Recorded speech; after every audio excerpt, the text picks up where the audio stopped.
RJD नेता तेजस्वी यादव अलग ही राग छेड़कर बैठे हैं। उनके निशाने पर सीएम नीतीश और एनडीए की सरकार है। वह उसी कानून व्यवस्था को लेकर सीएम नीतीश को घेर रहे हैं, जिसकी धज्जियां सरेआम उनके भाई ने उड़ाई। तेजस्वी का कहना है कि सीएम नीतीश के शासन में पुलिसकर्मियों की हत्या के मामले बढ़ रहे हैं, मगर अपने भाई की करतूत पर तेजस्वी ने कोई सफाई नहीं दी। देखिए, लगातार दिन प्रतिदिन अपराध बढ़ता जा रहा है, अपराधी बेलगाम हो रहे हैं। इनको देखने वाला, इन अपराधियों पे कार्रवाई करने वाला सरकार जो है गहरी नींद में सोई हुई है। माननीय मुख्यमंत्री अचेत अवस्था में है। प्रतिदिन 200 हत्याएं हो रही हैं बिहार में। लगातार जो है ज्वेलरी शोरूम की लूट हो रही है, अपहरण हो रहा है, रेप हो रहे हैं। मुख्यमंत्री जैसे गृह जिला में महिलाओं पर अपराध बढ़ता जा रहा है। चोरी डकैती ये तो मामूली बात हो गई है। नीतीश कुमार जी अगर ज़मीनी स्तर पर अगर रिपोर्ट लें तो इनके प्रशासन के लोग भी सुरक्षित नहीं हैं। दरोगा भी जो है, सबसे ज़्यादा पुलिसकर्मी भी इन्हीं के राज्य में जो है हत्याएं हुई हैं पुलिस वालों की।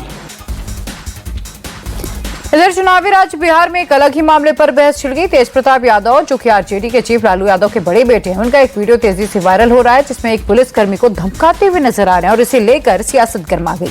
तेज प्रताप के इसी वीडियो को लेकर जेडीयू के प्रवक्ता राजीव रंजन ने कहा कि अब बिहार बदल चुका है और ऐसी हरकतों पर जीरो टॉलरेंस की नीति के तहत काम किया जाएगा। तेज प्रताप को इस बात का अंदाजा होना चाहिए। जंगल राज का दौर तो खत्म हो गया, लेकिन लालू जी के प्रथम युवराज, अब देखिए इनकी हरकतें। एक पुलिसकर्मी को ठुमका लगाने का आदेश दे रहे हैं और ठुमका नहीं लगाने पर क्या उसके खिलाफ कार्रवाई होगी, इसकी धमकी भी दे रहे हैं। दरअसल बिहार बदल गया है। तेज प्रताप यादव हो या तेजस्वी यादव या लालू जी के पूरे कुनबे के लोग, उन्हें एक बात समझनी होगी कि बदलते बिहार की जो तस्वीर है उसमें इस तरह के हरकतों की कोई जगह नहीं है। तेज प्रताप की इसी वायरल वीडियो पर बीजेपी प्रवक्ता शहजाद पूनावाला ने भी अटैक किया। इस दौरान उन्होंने कहा कि एक तरफ आरजेडी को कानून की मर्यादा रखने का पाठ पढ़ाते हुए ये भी कहा कि पुलिस के खिलाफ हिंसा तो आरजेडी के डीएनए में शामिल है, मगर अब इस पिता पुत्र की जोड़ी बिहार का इतिहास हो चुकी है। बिहार में किसी भी कीमत पर जंगल राज की वापसी संभव नहीं। जैसे पिता वैसे पुत्र। पिता मुख्यमंत्री थे, परिवार की सत्ता थी, बिहार को जंगल राज बनाए रखा था, तो कानून को अपने इशारों पे नचवाते थे। अब सत्ता के बाहर हुए हैं, डीएनए वही है, जंगल राज लाने की तमन्ना है, तो कानून और वर्दी पहनने वाले व्यक्ति का सम्मान करने के बदले आज वर्दी पहनने वाले का जो अपमान किया है तेज प्रताप यादव ने, ये दिखाता है कि मानसिकता, फितरत, डीएनए में जंगल राज ही कूट कूट कर भरा हुआ है। असम में अगले साल चुनाव होने वाला है, मगर बीजेपी अभी से राज्य को लेकर एक्टिव हो गई। गृहमंत्री अमित शाह ने असम का दौरा किया। इस दौरान स्टेट को कई सौगात देने के साथ उन्होंने विपक्ष को कड़ा संदेश दिया। शाह ने इमरजेंसी के दिनों का जिक्र किया और कहा कि एक समय था जब इसी असम की धरती पर उन्हें जेल के डंडे और रोटी खानी पड़ी। आज जो लोग तानाशाही का आरोप लगाते हैं, उन्हें अपनी सरकार की इस बगैरत को भी देख लेना चाहिए।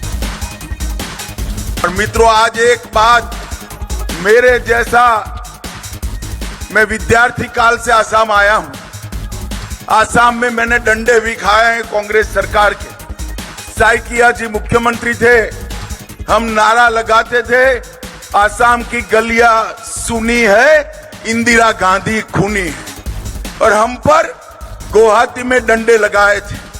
7 दिन मैंने असम की जेल की रोटी भी खाई है।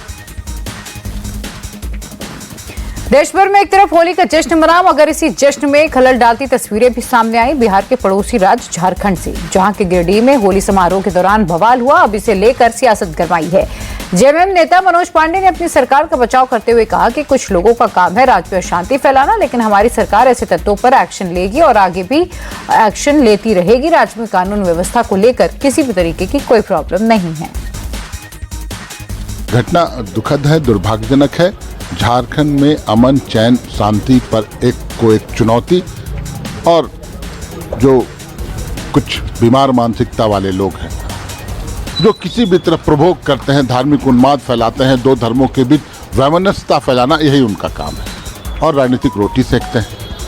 उपलब्धियां बताने को तो हमारे विरोधियों के पास कुछ है नहीं, सिर्फ एक यही फसल है जो फसल राजनीतिक चुनाव के समय काटते हैं ये लोग, और उससे कहीं कहीं सफलता भी मिलती है। लेकिन ये झारखंड है, ये शिबू सोरेन और बिरसा मुंडा की धरती है, यहाँ इस तरह के मंसूबे कामयाब नहीं होंगे। वहीं गिरिडीह में हिंसा को लेकर बीजेपी सांसद निशिकांत दुबे ने आरोप लगाया। उनका कहना है कि सोरेन सरकार ने राज्य में घुसपैठियों की शरण दी है और अब इसी का खामियाजा सभी को भुगतना पड़ रहा है। जल्दी अगर इन घुसपैठियों को नहीं भगाया गया तो इसके गंभीर परिणाम भुगतने पड़ेंगे। बांग्लादेशी मुसलमानों ने यहाँ के कल्चर को जो है वो तार-तार कर दिया है। इस कारण से होली में गोड्डा में घटना हो रही है, हजारीबाग में घटना हो रही है, रांची में घटना हो रही है, गिरिडीह में तो ये हो रहा है। अब देवघर में जो है दुकान जला दी गई है जसीडीह और चकाई मोड़ पर। अब कई एक लोग कह रहे हैं कि इसी होली के हुड़दंग में जो है उसी बांग्लादेशी घुसपैठियों ने, मुसलमानों ने जो है जला दिया है।